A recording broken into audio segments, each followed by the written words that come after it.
जय हिंद, नमस्कार साथियों, मैं हूं सोबिल श्रीवास्तव और आप देख रहे हैं मेरे साथ जीएस के तड़के पर बीएड एंट्रेंस एग्जाम का रीजनिंग का ये चैप्टर चल रहा है और ये प्रीवियस ईयर क्वेश्चन है। क्वेश्चन नंबर 36 से हम शुरू करने वाले हैं। ठीक है, तो यहाँ पर 36 का क्वेश्चन आ चुका है और आपके सामने कि अब आप इसको पढ़ सकते हैं। और देखिए, ए सी का पुत्र है लेकिन सी ए की माँ नहीं है, तो माँ नहीं है तो पिताजी होंगे, इसमें कौन सी बड़ी बात है। आगे देखो, बी ए की बहन है, सी और डी विवाहित युगल है, ई सी की माँ है, ए की माँ कौन है। अब देखो ध्यान से, यही बना देता हूँ छोटा मोटा। चलिए, ये हो गया आपका कि ए सी का पुत्र है, तो ठीक है भाई, अगर ए सी का पुत्र है तो जैसे मान लो सी हमने ये बना दिया, ठीक है, उसका पुत्र कौन हो गया, ए हो गया, ठीक। लेकिन सी ए की माँ नहीं, इसका मतलब क्या है, ये पापा है। अब भाई वो कोनो बियाह थोड़े हो कि दो लड़के एक साथ में बियाह कर लेंगे या दो लड़की, है ना, अलग अलग होता है भाई, हमारे के यहाँ अभी भी वही चल रहा है। तो सी ए की माँ नहीं, इसका मतलब पिताजी हैं। बी ए की बहन है, चलो भाई, अगर बी ए की बहन है तो ए जो है प्लस हो जाएगा, बी माइनस हो जाएगा क्योंकि बी सिस्टर है। सी और डी विवाहित युगल है, लो मम्मी और पापा दोनों लोग हो गए एक साथ, है ना, मम्मी भी आ गई। ई सी की माँ है, ई जो है वो सी की माँ है। अब देखो, ये रहे तुम्हारे ई और ई है, अगर मैं ए हूँ तो ई क्या हो जाएंगी, मेरी दादी जी हो जाएंगी, है ना।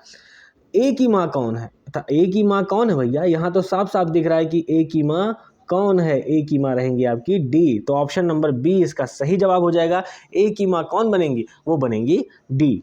ठीक है, यदि दी गई अक्षर श्रृंखला के पहले आधे भाग को उलट दिया जाता है तो निम्न में से कौन सा विकल्प दाईं ओर से आठवें के बाईं ओर से तीसरा अक्षर होगा।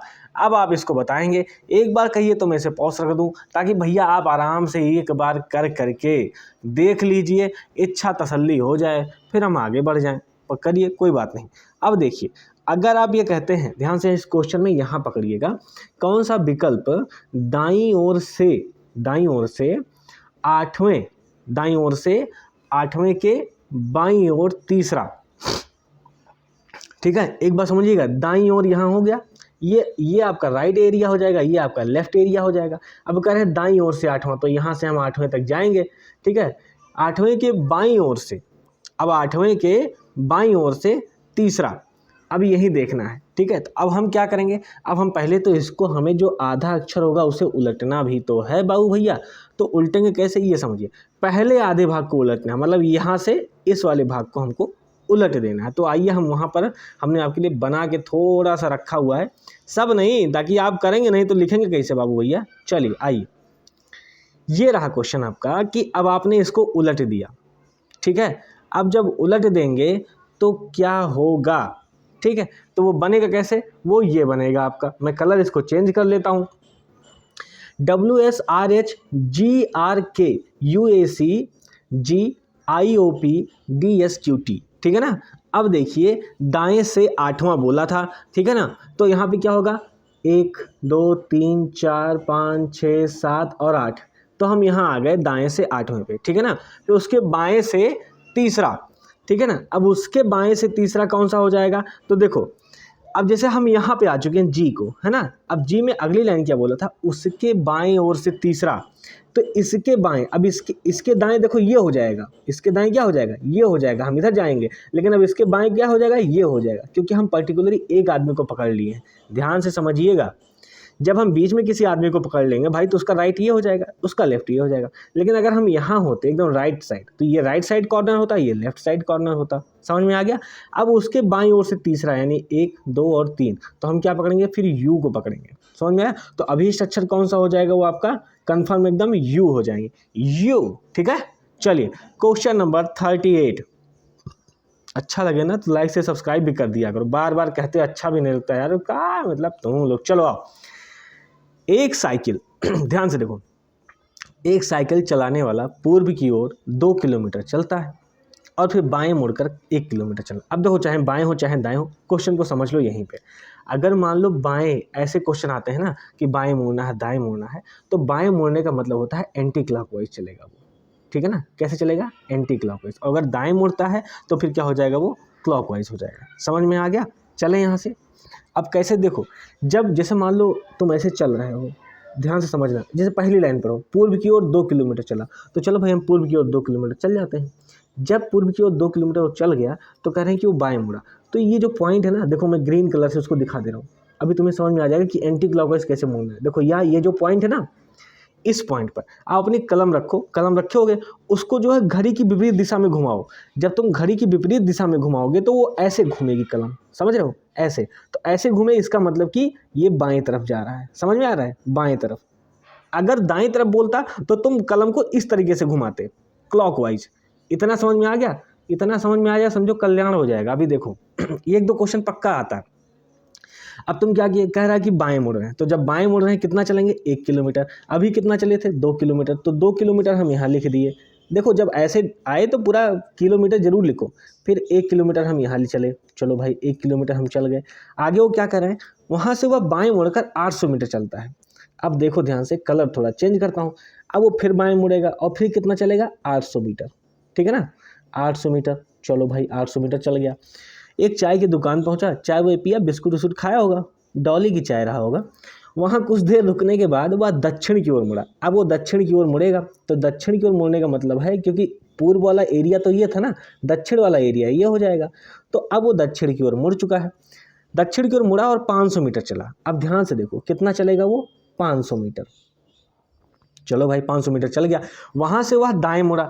अब देखो ध्यान से, दाएं मुड़ने की बात आ गई है, तो जब दाएं मुड़ने की बात होगी तो क्या हो जाएगा, क्लॉकवाइज डायरेक्शन हो जाएगी। अब देखो इसी पॉइंट पे तुम अपना कलम रखो और ऐसे घुमाओ जैसे घड़ी की दिशा में घूमता हो। तो जब ऐसे घुमाओगे तो इस साइड में जाएगा, इस साइड में जाएगा, तो हम ऐसे कर देंगे, ठीक है। और कितना कह रहे हैं, 1.2 किलोमीटर वो चला। कितना चला, 1.2 किलोमीटर।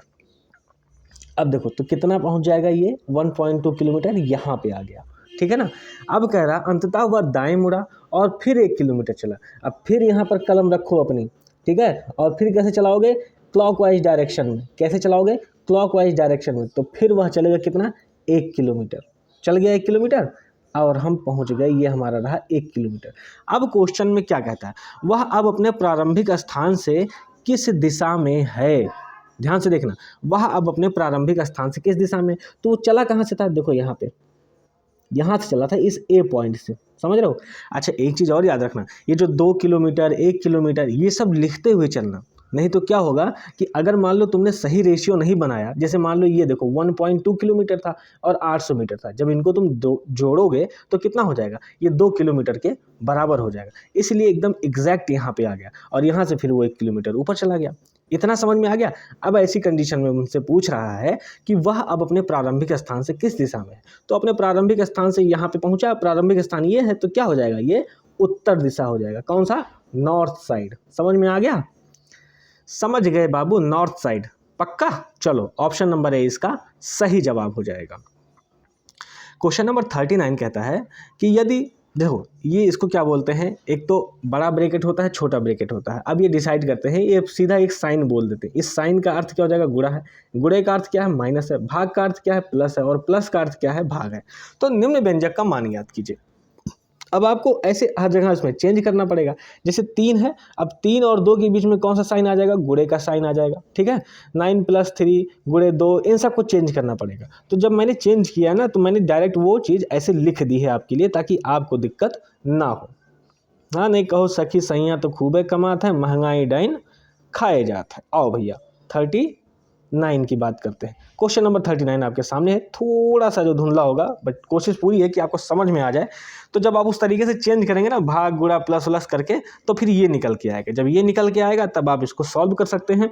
कैसे, 5 प्लस, अब 5 + 3 × 2 दिख रहा है, 6 नहीं लिख देंगे बाबू, ये गलती मत करना, क्योंकि अभी भाग यहाँ बैठा हुआ है और पहले हमें ब्रैकेट को हटाना पड़ेगा। तो जब हम ब्रैकेट को हटाएंगे तो ब्रैकेट के अंदर जो भी साइन हो उसको हम सॉल्व करेंगे। तो 3 × 3 = 9, 9 हो गया, ब्रैकेट खुल जाएगा, -2 हो जाएगा। अब हम गुणे पे जाएंगे, अभी भी रुके रहो 1 सेकेंड, अभी भी नहीं जा सकते हैं, अभी भी भाग बचा हुआ है। 5 + 3 गुणे 2/3 -2, क्योंकि अब हम भाग वाला रूल लगाएंगे ना, भाग फिर गुणा, इस तरीके से।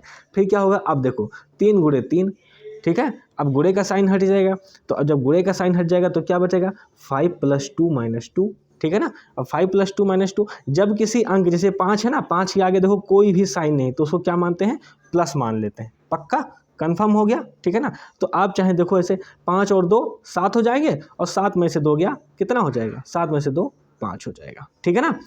ये एग्जैक्ट समझ में आ गया। चलो क्वेश्चन नंबर 39 आपके दिमाग में आ चुका है भैया। चलिए, तो इसका सही जवाब क्या हो जाएगा क्वेश्चन नंबर 39 का, question number 39 option number C इसका सही जवाब हो जाएगा। हाँ भैया, क्वेश्चन नंबर 40 है, निम्न शब्दों को तार्किक और सार्थक क्रम में व्यवस्थित करें। पेस्ट करना, कॉपी करना, सेवा करना, प्रिंट करना, चयन करना, ठीक है ना।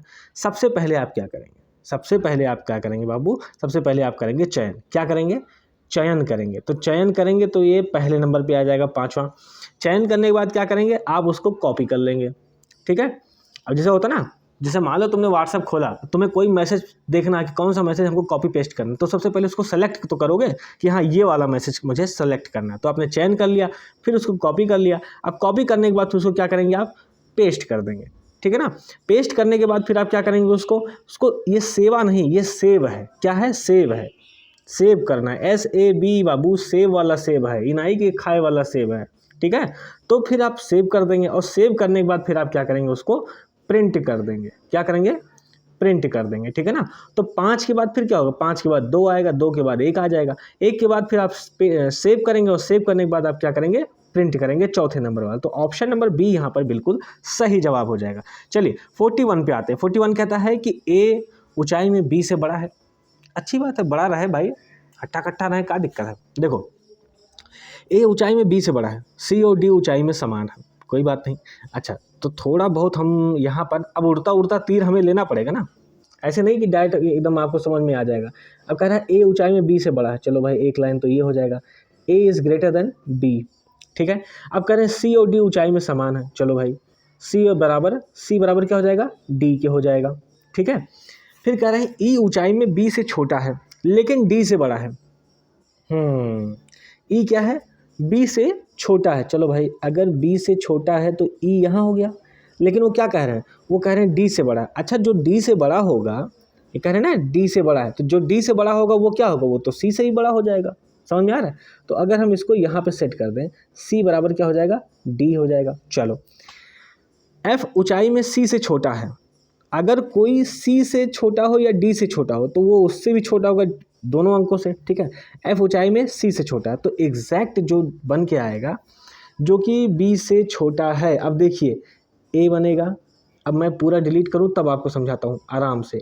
ए, चलो भैया देखो, A is greater than B, B is greater than E लिखा था मैंने, ई इज़ ग्रेटर देन क्या हो जाएगा, सी हो जाएगा, ठीक है। और सी इज इक्वल टू डी हो जाएगा, और D is greater than F हो जाएगा। अब देखो पूरा का पूरा समीकरण बैठ गया। अब क्वेश्चन पढ़ लो, समझ में आ जाएगा। ए ऊंचाई में बी से बड़ा है, हाँ भैया बड़ा है। सी और डी ऊंचाई में समान है, बिल्कुल भैया समान है। चलो फिर कहते हैं ई ऊंचाई में बी से छोटा लेकिन डी से बड़ा है। ई जो है बी से छोटा है, ई ऊंचाई में किससे, बी से छोटा है, हाँ छोटा है, लेकिन डी से बड़ा है, हाँ बिल्कुल भैया बड़ा है, बना दिए हैं।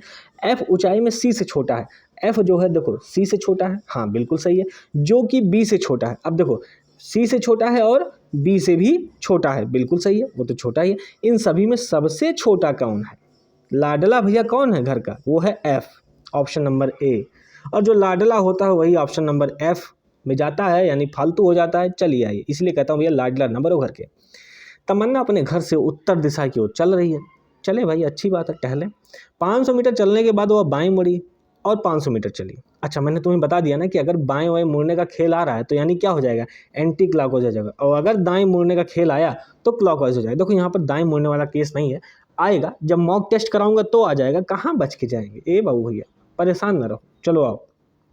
देखो तमन्ना अपने घर से उत्तर दिशा की ओर चलती है। चलो भाई मान लो ये तमन्ना का घर है, ये पॉइंट, ठीक है। अब यहाँ से वो उत्तर दिशा की ओर चली, कितना चली, 500 मीटर चली। चलाओ भाई, 500 मीटर चलने के बाद वो बाएं मुड़ी और फिर 500 मीटर चली।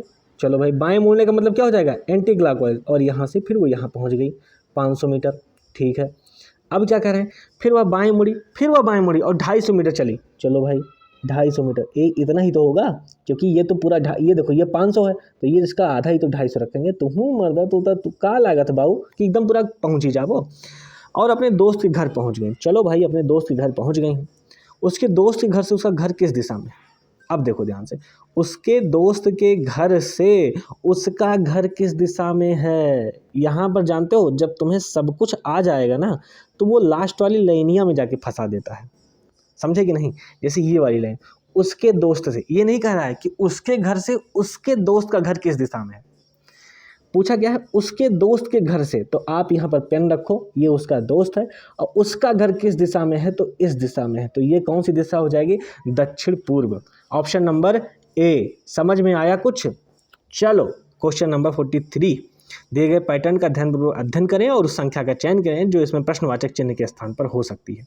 तो अब भैया प्रश्नवाचक चिन्ह के स्थान पर लगाना है, लगाइए, मना किसने किया है? 125, 216, 27, ठीक है, 25, 49, 121, 10, 13 और क्वेश्चन मार्क दिया हुआ है। अच्छा, यहाँ पर जो टर्म पकड़ना है वो पहली पंक्ति जो रो है उसको पकड़ेंगे हम।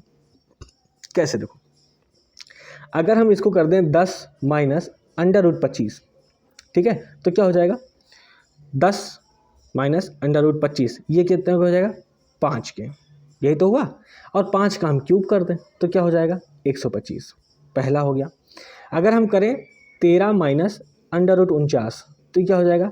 ये 7 हो जाएगा अंडर रूट 49 का मतलब, तो ये हो जाएगा 13 में से 7 गया 6 हो गया, और 6 का क्यूब करेंगे तो 216 आ जाएगा, ठीक है। अब यहाँ पर देखो क्वेश्चन मार्क दे दिया है, अब आपको सोचना पड़ेगा। कैसे सोचना है अब वो समझो।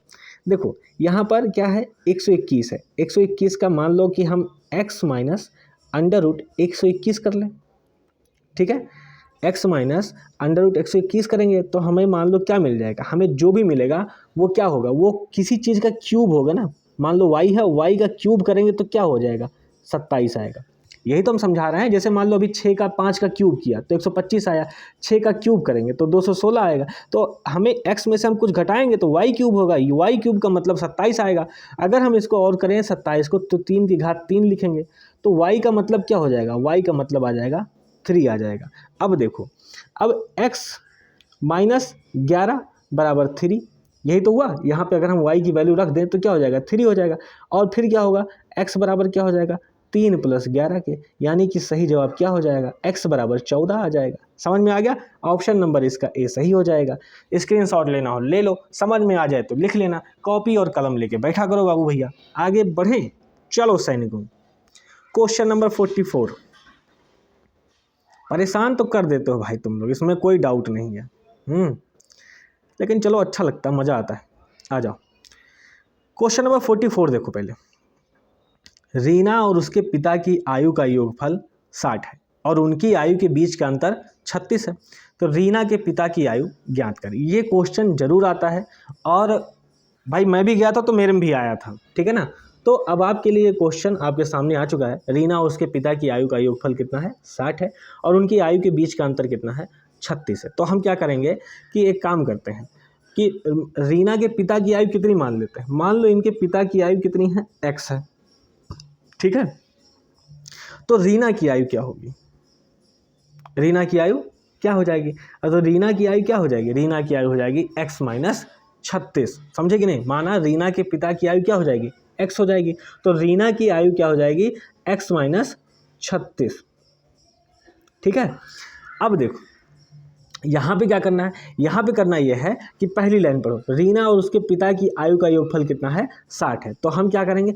x और x माइनस 36 को ऐड कर देंगे। x plus x minus 36 is equal to कितना हो जाएगा? 60 हो जाएगा। यहाँ पर समीकरण जो है, आपको इक्वेशन जो है वो बनकर तैयार हो चुकी है। अब क्या करेंगे? अब इन दोनों को सॉल्व कर लेंगे। 2x बराबर क्या हो जाएगा? 96 हो जाएगा। x बराबर क्या हो जाएगा? 48 हो जाएगा और 48 तैयार हो गया, ठीक है। अब देखो ये पिता की आयु हो गई, ये पिता की आयु होगी। तो रीना की आयु मैंने क्या लिखी थी? x माइनस 36 वहाँ दिखाया था। तो x माइनस 36 का मतलब क्या हो जाएगा? 48 माइनस 36 यानी कितना? 12। अब 48 और 12 को अगर आप जोड़ेंगे तो कितना हो जाएगा? 60 हो जाएगा। ये क्वेश्चन को एकदम वेरीफाई करता है, ठीक है। तो यहाँ पर क्या हो जाएगा? पूछा क्या है? रीना के पिता की आयु क्या हो जाएगी? तो रीना के पिता की आयु ऑप्शन नंबर ए हो जाएगी, यानी कि 48 वर्ष, ठीक है। क्वेश्चन नंबर 45 देखो, 10 छात्रों वाले समूह को उनकी आयु के अनुसार किसी पंक्ति में बैठाया गया है। रोहन शुरुआत से 6ठे स्थान पर बैठा है और उसकी दोस्त सौम्या पंक्ति के अंत से 9वें स्थान पर बैठी है। उनके बीच कितने छात्र बैठे हैं? ध्यान से देखना, यहीं बता के यहीं पटक देंगे सवाल को। चलो देखो कह रहे हैं कि 10 छात्रों का एक समूह है, उनकी आयु के अनुसार किसी पद में बैठाया गया है। रोहन शुरुआत से छठे स्थान पर बैठा हुआ है। अब देखो मान लो कि ये एक लाइन है, ठीक है, कापी कलम लेके बैठो, तुम तो वैसे भी लगा लोगे यार। अब ये कहो कि नहीं यहाँ कहाँ बता रहे हैं, जहाँ बता रहे हैं ना तुम कपिया में तो लिखो कम से कम। चलो अब 10 लोगों की खींच लो पहले, 1 2 3 4 5 6 7 8 9 10। चलो ठीक है, 10 लोग हो गए। अब वो कह रहे हैं कि आयु के अनुसार रोहन शुरुआत से छठे स्थान पर बैठा हुआ। अब 6 नंबर पे रोहन है, तो ठीक है ना, 1 2 3 4 5 6, ठीक है, यहाँ पर जो है वो रोहन बैठ गया, 1 3 4 5 6। चलो यहाँ पर कौन बैठ गया, रोहन बैठ गया। चलो भाई मैं आर लिख देता हूँ, ठीक है। अब क्या कह रहे हैं, और उसकी 2 सौम्या पंक्ति के अंत से 9वें स्थान पर बैठी है। यानी कि पंक्ति का अंत क्या है, पंक्ति का अंत यहाँ था, तो हम यहाँ से गिनना शुरू करेंगे, ठीक है। 1 2 3 4 5 6 7 8 9, तो यहाँ पर कौन बैठी, यहाँ पर सौम्या बैठ गई, सौम्या ही तो नाम है। चलो सौम्या को बैठा दिया। अब कह रहे हैं उनके बीच कितने छात्र बैठे हुए हैं, तो कितने छात्र बैठे हुए हैं, देखो 1 2 और 3, 3 छात्र बैठे हुए हैं। ऑप्शन नंबर ए सही हो जाएगा, ठीक है। इतना इसमें सोचना क्या है, थोड़ा तुम भी मेहनत करो बाबू भैया। चलो आओ आगे बढ़ो। चिन्हों के उस संयोजन का चयन करें जिन्हें दिए गए रिक्त स्थानों में क्रमिक रूप से रखने पर दिए गए समीकरण संतुलित तो हो जाएंगे, ठीक है। अब देखिए 7 3 4 12 6 और ऐसा कुछ गुणा भाग गणित लगाना है, ठीक है ना। साम दाम दंड भेद कि क्या निकल के आए, 19 निकल के आए। अच्छा एक चीज़ इस क्वेश्चन में मैं आपको थोड़ा सा सेटिस्फाई कर देता हूँ, थोड़ा सा जुगाड़ लग जाएगा तो आपका काम बन जाएगा। जैसे कि सबसे पहले ना आप जहाँ जहाँ डिवाइड वाला दिख रहे साइन, ठीक है, भाग वाला, उसको सेट करो। अगर वो कभी कभी क्या होता है ना, जैसे प्रॉपर कट जाए, जैसे ही प्रॉपर कट जाए तो समझो कि एक चांस बन जाता है। जैसे देखो अभी ये भाग कह रहे हैं ना कि 6 और 12 के बीच में लगाओ, तो ये हो सकता है। यहाँ वाले भाग में क्या कह रहे हैं कि 6 और 12 के बीच में लगाओ, तो ये भी हो सकता है। ऑप्शन ए ऑप्शन बी भी हो सकता है। ऑप्शन डी में देखो भाग कहाँ है, यहाँ पे है। अब ऑप्शन डी में भाग है तो यहाँ पर देखो किसके बीच कह रहे हैं, वो कह रहे हैं 3 और 4, यानी यहाँ पर लगाओ, है ना। तो ये तो पक्का है कि ये कन्फर्म आंसर नहीं होगा, ठीक है ना। या इस ऐसे क्वेश्चन में लोग क्या करते हैं पता है, वो चारों के चारों ऑप्शन रखते हैं, जबरदस्ती उन्हें रखना पड़ता है। यहाँ से देखो एक तो कंफर्म हो गया कि आपका डी खत्म हो गया, ठीक है ना। अब आप गैस लगाओ, गैस लगाने का मतलब ये है। हाँ दूसरा ये देखो, पहले सी वाले में देखो यहाँ भी भाग दिया हुआ है, तो जो यहाँ भाग दिया वो कह रहे हैं 7 और 3 के बीच में लगाओ। तो भैया 7 और 3 के बीच में लगाओगे तो डिवाइड ही नहीं होगा। डिवाइड होने का मतलब, मेरी बात समझना, डिवाइड होने का मतलब है कि पूर्णतः कट जाए, उसमें दशमलव ना आए, ठीक है ना। तो देखो सी और डी तो कंफर्म नहीं होगा। ये ट्रिक होता है तुरंत पकड़ने का। और कोई होगा, जैसे और कोई स्टूडेंट होंगे ना, वो चारों ऑप्शन भड़ा भड़ रखेंगे, लेकिन तुम क्या करोगे, 2 साइड में करके अब 2 से खेलोगे, तो तुम्हारा कम से कम 2 मिनट बचेगा बाबू भैया, समझ रहे हो। चलो हम क्या करते हैं, पहले क्या करें, दूसरा ऑप्शन रख लें, पहला रख लें। चलो पहला रख लेते हैं। पहला अगर रखोगे, या हटाओ दूसरा रखते हैं, 7 गुणे 3, ठीक है ना, और -4 प्लस 12 भागे 6, इसको सॉल्व करना है। अब इसको सॉल्व करने का मतलब क्या हो जाएगा, देखो सबसे पहले भाग वाला साइन हटाएंगे तो 6 दूना 12 हो जाएगा, ठीक है। तो अगले में क्या आ जाएगा, 7 गुणे 3 हो जाएगा, -4 हो जाएगा, +2 हो जाएगा। फिर हम इसको करेंगे तो ये 21 हो जाएगा, 7 त्रिक 21 -4 +2 हो जाएगा। अब हम 21 और 2 करेंगे, वो कितना हो जाएगा, 23 हो जाएगा। और 23 में से 4 घटाएंगे तो कितना आ जाएगा, 19 आ जाएगा, ठीक है। तो ऑप्शन नंबर बी सही हो जाएगा। मजाक में तुमको एक ट्रिक बता दिए भैया, समझ लो अपने आप को। 47 देखो, ए बी का पति है, अच्छी बात है भाई। डी सी का इकलौता पुत्र है। इकलौता अच्छा भी है, हमारे एक भी दोस्त हैं भैया इकलौता, मौज काटते हैं ज़िंदगी में। चलो आप, ए बी का पति है। अब देखो ए बी का पति, मैंने तुम्हें बता ही दिया कि कैसे कैसे इसको सॉल्व करते हैं। तो यहाँ पर चलो भाई ए बी का पति बना देते हैं, ठीक है। ए क्या हो गया, बी के पति हो गए। अब है ए पॉजिटिव हो जाएंगे, बी नेगेटिव हो जाएंगे, और ये बीचों में बराबर का साइन आ जाएगा, ठीक है। देखो अगर भाई बहन होंगे तो बीच में एक लाइन रखना, ठीक है ना। अगर भाई बहन होंगे तो 1 लाइन, अगर पति पत्नी है तो 2 लाइन, ठीक है। अगर जनरेशन गैप है, जैसे माता पिता पुत्र, तो ऐसे दादाजी तो 2 लाइन, इस तरीके से। समझ में आ रहा है कि नहीं। ये करोगे ना तो तुम्हें जो है, जब तुम्हारा फिगर बन के तैयार होगा तो तुम्हें क्वेश्चन का आंसर निकालने में बहुत जल्दी आज समय नहीं लगेगा, ठीक है। नेक्स्ट लाइन क्या कहता है, डी सी का इकलौता पुत्र है। डी सी का इकलौता पुत्र है। अभी डी और सी के बीच में कोई कनेक्शन नहीं बन रहा है, ठीक है, कोई बात नहीं। जो ई का भाई है, ठीक है, ई का भाई है, कोई बात नहीं, अभी रुके रहो। बी एफ की बहू है, देखो यहाँ से बी जो है किसकी बहू है, एफ की बहू है, यानी कि ये, चलो भाई एफ आ गए, ठीक है, एफ की बहू है जिसकी पत्नी की मृत्यु हो चुकी है, यानी ये कंफर्म कर रहा है कि एफ क्या है, वो मेल है, ठीक है ना, और उसकी पत्नी की मृत्यु हो चुकी है, ठीक है, पत्नी की मृत्यु हो चुकी है, ठीक है, कोई बात नहीं। सी एफ का पुत्र है, सी जो है एफ का पुत्र है। अब देखो एक पुत्र इसके और है, उसका नाम क्या है, सी है, और सी क्या है, पुत्र है, ठीक है ना। अब फिर से दोबारा क्वेश्चन आपको पढ़ना पड़ेगा। देखो डी सी का इकलौता पुत्र है, तो यहाँ पर इसके नीचे क्या हो जाएगा, अब इसके नीचे डी आ जाएगा, ये भी पुत्र हो गया, ठीक है। जो ई का भाई है, कोई बात नहीं, ई का भाई है। अब यहाँ पर देखना ई का भाई बोला है ना, चलो भाई मान लो कि डी जो है वो लड़का तो है, लेकिन ई क्या है ये कंफर्म नहीं हो रहा, हो सकता हो वो लड़का भी हो सकता हो वो लड़की भी हो, है ना, क्योंकि वो कह रहा है जो ई का भाई है, लेकिन ई के बारे में कोई जेंडर नहीं दिखा रहा। यहाँ पर ये क्वेश्चन बहुत ज़्यादा इंपॉर्टेंट है, यहाँ पर वो कंफ्यूज करने के लिए लाइन दिया हुआ है। अब देखो क्या कह रहा है, सी एफ का पुत्र है, सी क्या है, एफ का पुत्र है, कंफर्म हो गया। परिवार में कितने पुरुष सदस्य हैं, तो परिवार में कितने पुरुष सदस्य, जो एग्जैक्ट आपको दिख रहा है वही लगाएंगे आप। जैसे देखो ये मैं कलर चेंज करके आपको कंफर्म कर देता हूँ। देखो एक तो ये पुरुष हो गया, दूसरा ये पुरुष हो गया, ठीक है ना, तीसरा सी हो जाएगा और चौथा डी हो जाएगा। ध्यान से देखो 4 पुरुष हुए हैं, पांचवा नहीं होगा, पांचवा देखो ई तो कंफर्म ही नहीं कर रहा है ना कि वो लड़की है कि लड़का है, सिर्फ इतना कहा है जो ई का भाई है, लेकिन ई क्या है वो नहीं बता रहा है, ठीक है। और ऑप्शन में देखो, ऑप्शन में ए में देखो 5 सबसे ऊपर आगे बैठा हुआ है कि भैया लगाए दो हमको चाहे जैसे, ताकि तुम्हारा गलत हो ही जाए, ठीक है। तो इसका सही जवाब क्या हो जाएगा, इसका सही हो जाएगा ऑप्शन नंबर बी, 4 पुरुष हैं, टोटल 4 पुरुष हैं। स्क्रीनशॉट लेना हो ले लो, नहीं कलम कापी लेके बैठोगे तो निपटा ही दोगे, ठीक है। चलो इसका सही जवाब क्या हो जाएगा, ऑप्शन नंबर बी 4, ठीक है। क्वेश्चन नंबर आइए 48 पे चलते हैं। लाइक से सब्सक्राइब मार दिया करो यार। जोश सोनल का बेटा है, चलो आओ भैया, कौन किसका बेटा है, मम्मी पापा सब तैयार हैं। चलो जोश क्या है, सोनल का बेटा है। चलो भाई सोनल का मैं बना दूं, चलो भैया मैं सोनल को बना देता हूँ, रेड कलर ले लूँ थोड़ा सा। चलो ये हो गई सोनल। अब सोनल का बेटा कौन है, जोश है। चलो भाई जाहिर सी बात है, तो जोश क्या हो जाएगा, सोनल का बेटा है, नहीं प्लस हो गया, ठीक है। सोनल मानसी की बहन है, मानसी की बहन है। अब देखो कौन, सोनल, ठीक है ना, ये हो गई मानसी आपकी, और बहन है तो यानी ये नेगेटिव साइन हो गया, ठीक है। मानसी की बहन है और मानवी की माँ है, यानी सोनल मानसी की तो बहन हो गई, लेकिन मानवी की माँ है, ठीक है ना, तो मानवी यहाँ आ जाएंगे, ठीक है। मानवी क्या होगा, यहाँ आ गए। तारू मानवी का पति है, अब तारू मानवी का पति यानी कि तारू क्या हो जाएगा, प्लस हो जाएगा, और मानवी माइनस हो जाएंगे, ठीक है।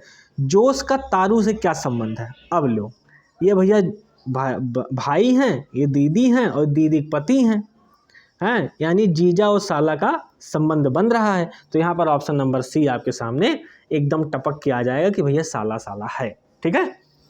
चलिए क्वेश्चन नंबर 49 देखिए। एक सुबह रीति पूर्व की ओर चलती है, अच्छी बात है, सुबह सुबह चलना टहलना घूमना चाहिए है, हाँ, लेकिन वहाँ दिमाग लगाना है क्वेश्चन में, नहीं कि चलो भैया।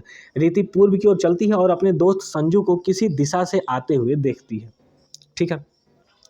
वह संजू की परछाई को उसकी दाईं ओर देखती है, ध्यान से समझना इस चीज़ को थोड़ा सा, है ना। वह संजू की परछाई को उसकी दाईं ओर देखती है, संजू किस दिशा से आ रहा है। अब देखो ध्यान से कि देखो सूर्य पूरब में उग रहा है, ये जो आपकी रीति है वो कहाँ जा रही है, रीति पूर्व की ओर जा रही है, ये आपका सूरज हो गया, ठीक है, ये आपका सूरज हो गया। अब रीति ऐसे जा रही थी, अब उधर से आ रहे हैं संजू। अब संजू का क्या कह रहे हैं, संजू की परछाई को उसकी दाईं ओर देखती है, ठीक है। अब देखो रीति का ये एरिया बायां हो जाएगा, ये लेफ्ट साइड होगा, ये राइट साइड हो जाएगा रीति का, ठीक है। अब क्या होगा, वो कह रही हैं कि वो संजू की परछाई कहाँ देख रही है, दाएं साइड, यानी संजू यहाँ पर है, ठीक है ना, संजू कहाँ पर है, यहाँ पर है। तो अब देखना ध्यान से, एक सेकंड सॉरी, मैं फिर से बताता हूँ, चलो हाँ। संजू की परछाई को उसके दाईं ओर देखती है, संजू किस दिशा से आ रहा है, देखो रीति हो गई आपकी, हम कंफर्म करते हैं, चलो ये हो गया आपका सूर्य, रीति ऐसे जा रही है पूरब दिशा में, ठीक है ना। अब संजू की परछाई को उसके दाईं ओर देखती है।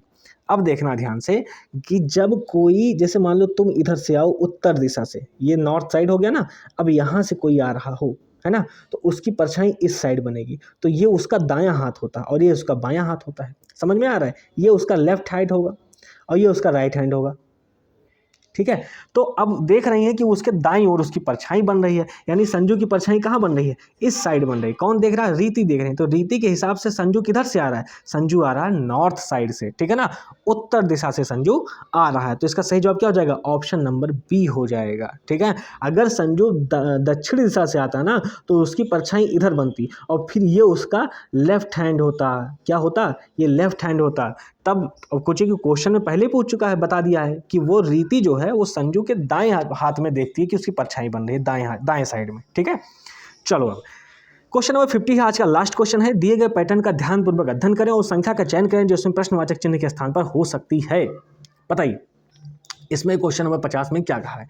14, 12, 236, 336 है, 15, 18, 540 है, 16 है, क्वेश्चन मार्क है और 416 है। अब आपको इसमें बताना है कि इसमें करना क्या है। देखो सबसे पहली चीज, 14 गुणे 12 अगर करोगे तो कितना हो जाएगा? 14 हमें 140 होता है, फिर 28 जोड़ोगे तो कितना हो जाएगा? 140 और 20 साढ़े 168 हो जाएंगे, ठीक है ना। अब 168 में